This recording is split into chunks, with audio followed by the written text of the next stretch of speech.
Resident Evil 9 Requiem, pare. Kamusta? Tapos nyo na ba?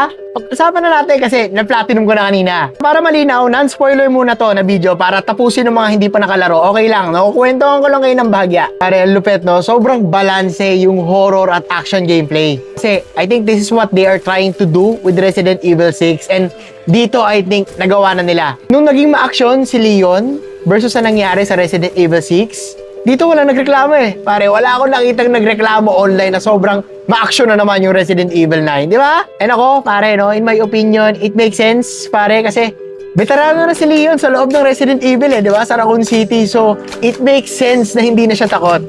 At kailangan natin ng panibagong bida na matatakot para sa atin, which is si Grace Ashcroft, pare. Yun isa sa mga gusto ko ipasok dito na napakagaling ng portrayal ni Grace Ashcroft sa game. Bawat hikbi, bawat kaba, bawat alam mo yun, bawat detanya niya na may kaba. Dama mo in-game, na which makes the game more immersive, pare.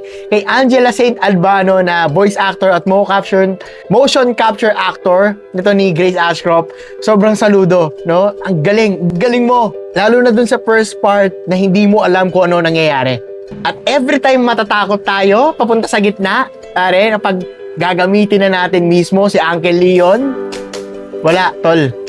Ubus bala talaga, no? Parang nag-iipon na lang si Leon ng punchlines niya para umabot kay Dante. Kasi wala, sobrang angas lang ni Leon dito sa series. Para sa mga fans talaga yon. Sobrang game changer dito sa laro, yung panghasa ni Leon. Pare, tagal nating inantay na hindi na masira yung mga melee natin. Sa 9 lang nila naayos o sa 9 lang nila naisip.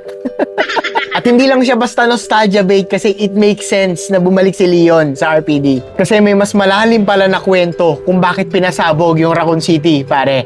This is also my first platinum trophy of Resident Evil games. First time ko din mag-speedrun, pare. Talagang ninamnam ko ng buo yung laro. Iniisip ko na rin balikan ngayon yung mga naunang Resident Evil games na baka kaya ko i-platinum eh, di ba? Overall, sobrang na-enjoy ko lang tong game, pare. And hindi ako nagsisi na nag-support ako dun sa game ng day 1. Day 1 release kasi ang tagal nating in-anticipate yung pagbabalik ni Leon, no? And with the numbered Resident Evil title, I think hindi tayo na-disappoint sa series na to, sa panibagong numbered series na to.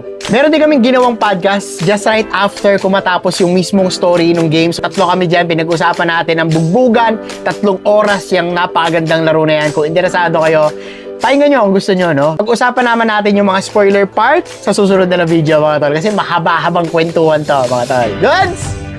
Woo! Ano ba ba? Ay, nasorry talaga ng RE, tol.